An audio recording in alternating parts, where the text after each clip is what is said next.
ShartimusPrime.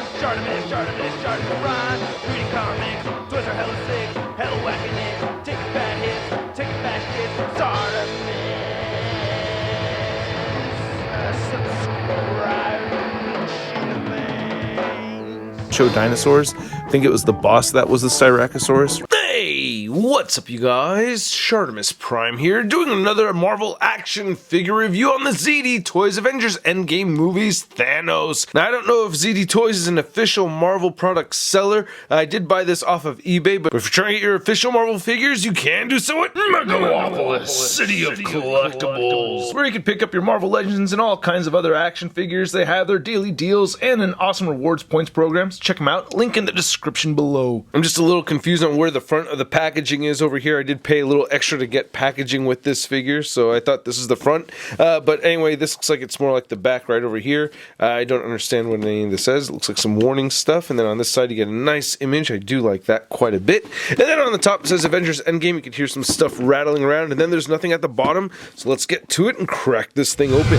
And here's the ZD Toys Thanos figure out of the packaging, and there are definitely some very fun things about this figure. However, it does feel cheap, man. I just gotta get that out of the way. And it was missing accessories as well, so you know, I knew what I was getting into with this guy. But hey, at the same time, I have been having a lot of fun with it. But anyway, let's get a closer look at the accessories that it did come with, and then we'll take a closer look at Thanos. So here's looking at the accessories that came with the figure, and some of them I like and some of them I don't like. The one I like the most right here is the double-bladed sword. This is really cool. This is the most accurate version, or film accurate version, that I've seen ever. I mean, it looks incredible with the gold paint right there in the middle. I do like the multiple colors of silver that we're seeing, and it's a little pointy but not too pointy or anything, so I think that is great. This looks awesome. Comparing it to the Marvel Legends version that came with the Build-A-Figure Thanos, you could see the drastic difference right over here. So this right here is way cooler. I really wish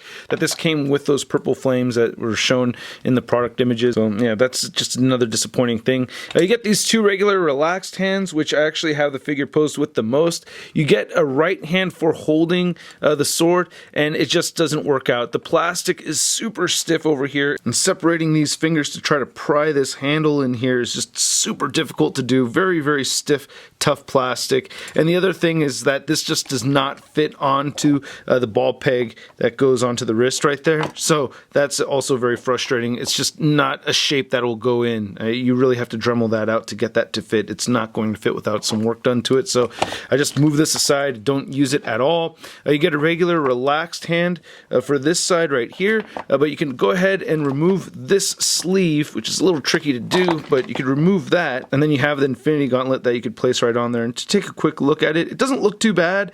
It's just that the gold is just very faded looking. It's just not as, I don't know, it's just like the quality is just weak on it. You can just tell. You have all the stones right there sculpted and painted on there, and it doesn't look awful or anything, but there is this, like, I don't know, thinness to the gold paint on it that's just not very appealing, but again, doesn't look awful. And to port this on, you kind of want to make this piece match the pin right over here for that double jointed elbow, and it's just very tricky to get that on there, but you can get it on there, and that works out okay. No articulation on the wrist of that at all. I usually just keep this aside, because the main reason why I got this guy is so that I could have an Endgame Thanos with a regular left arm without the Infinity Gauntlet. So I'm just going to go ahead and put this together like so. And then looking at the helmet, it looks great. I love that we have a Thanos where we could remove the helmet. It's a little askew on this side right here, but for the most part, I think it looks really good. So I do like having the helmet. It doesn't come with any interchangeable heads or anything like that.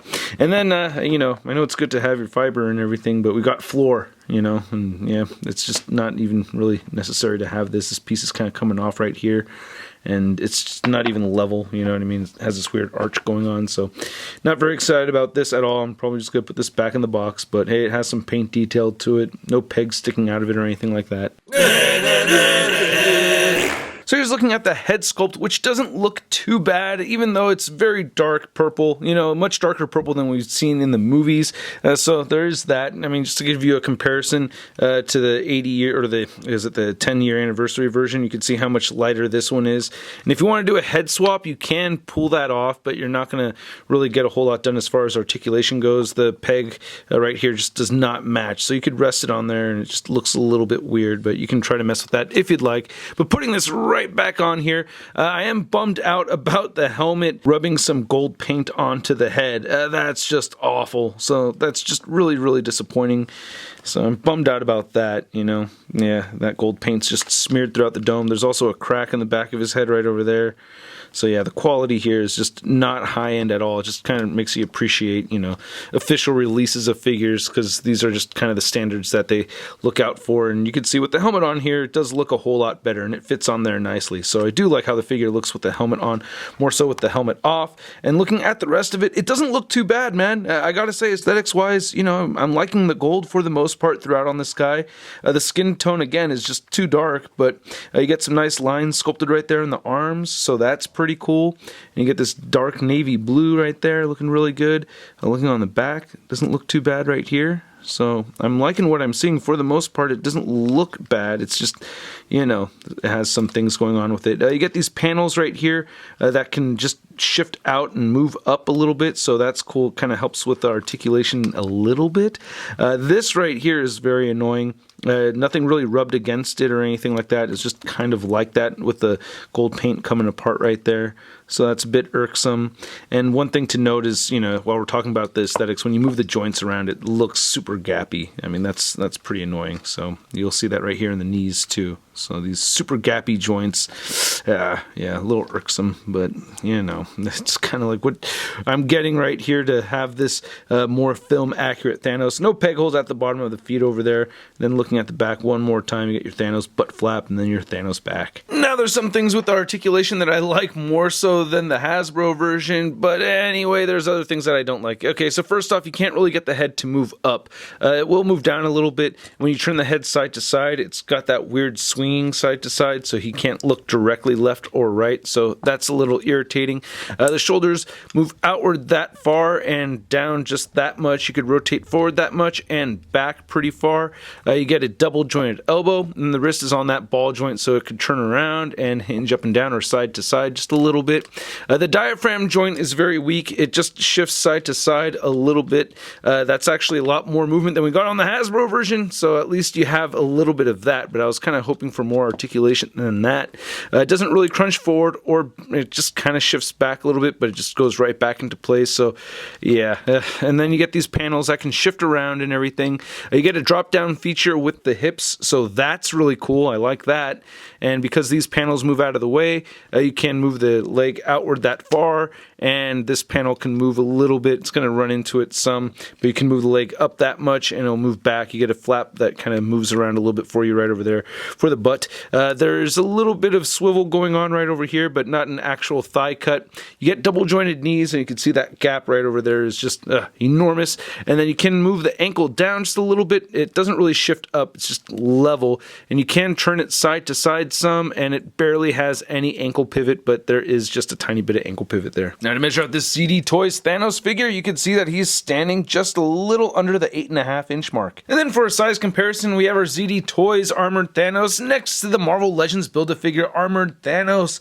And these both look actually pretty good when you look at them side by side like this. They're more or less about the same height. This one's standing just a little bit taller, but I am still furiously irked about us being stuck with an Infinity Gauntlet on the left side right over here. And I did want to pick up the SH Figure Arts version, but the fact that that still has that Infinity Gauntlet on the left side of that figure, it makes me kind of not want to get it also. Same thing with the Hot Toys Armored Thanos. It's like I have an Armored Thanos that doesn't have the Infinity Gauntlet there, but yeah. So I'm just really not excited about picking up any more Thanos figures that are not film accurate. And it's probably worth noting that I don't think Thanos had so much navy blue going on, so I'm not sure that that's really film accurate. I think he had a lot more of the gold color throughout. And then here's our ZD Toys Armored Thanos next to the Marvel Legends Worthy Cap figure from Endgame. And I had a lot of fun posing these two around together. I think the height difference between these two looks really good. And then here's Thanos next to your average 6-inch scale figure. We have the Marvel Legends Big Time Badass Spider-Man. You don't need Mjolnir to beat Thanos. I don't have to be worthy. I can just move over here. Or move over here. And move over here. There he goes. Really wasn't that hard. So saying I have mixed feelings about this figure is quite an understatement, because I'm seriously torn. I just find it very difficult to get this guy into very fun poses. However, I do like the way it looks. Just the fact that it looks more screen accurate just makes it a lot more fun for me to pose around with my other Avengers Endgame figures. So it makes me happy to have it. Like, I don't want to just sell this thing off now or anything. It's like I still like it. I want to have it on my display, kind of. I don't know. This may be my Thanos that I use to pose around for fun, even though it's not that posable. But the official Hasbro version is not that much better, and then I'm timid about getting the SH Figuarts version because I know that's going to be shorter, so I don't know, man. I gotta say, I'm happy with what I got over here. I knew what I was getting into. It didn't come with the accessories that I wanted. Purchase at your own risk, and at the price point of around $50, I'm giving this a Sud rating of... It's not so bad. And I'd like to know what you guys think. Are you desperate enough to have a film-accurate Thanos from Endgame to pick this up? Because, man, it's a risky purchase. I'm curious to know. Let me know in the comment section below. Hit the like button if you like this video. Hit that subscribe button and the notification bell if you haven't already. If you haven't, what's wrong with you, man? Support the channel by hitting that subscribe button. And another way to support this channel is by checking out Patreon. I have exclusive updates over there, and you can enter in the giveaways. And a big thanks to all the people that support over on Patreon. If you want to see the latest in Marvel news, be sure to check out marvelousnews.com. And don't forget to follow me over on the Instagram, Twitter, and Twitch. Links to everything I talked about in the description below, as well as my link to eBay. I do have some hot toys up for an eBay listing that is closing later today, so please check that out if you're interested, and I'll catch you guys later. Peace! Posing action figures, I'm posing action figures, I'm posing action figures every day. I'm posing action figures, I'm posing action figures, I'm posing action figures, it's okay. That's crispy.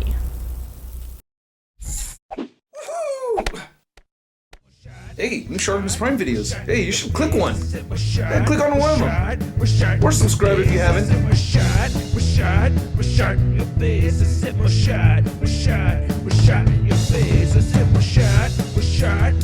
in your face.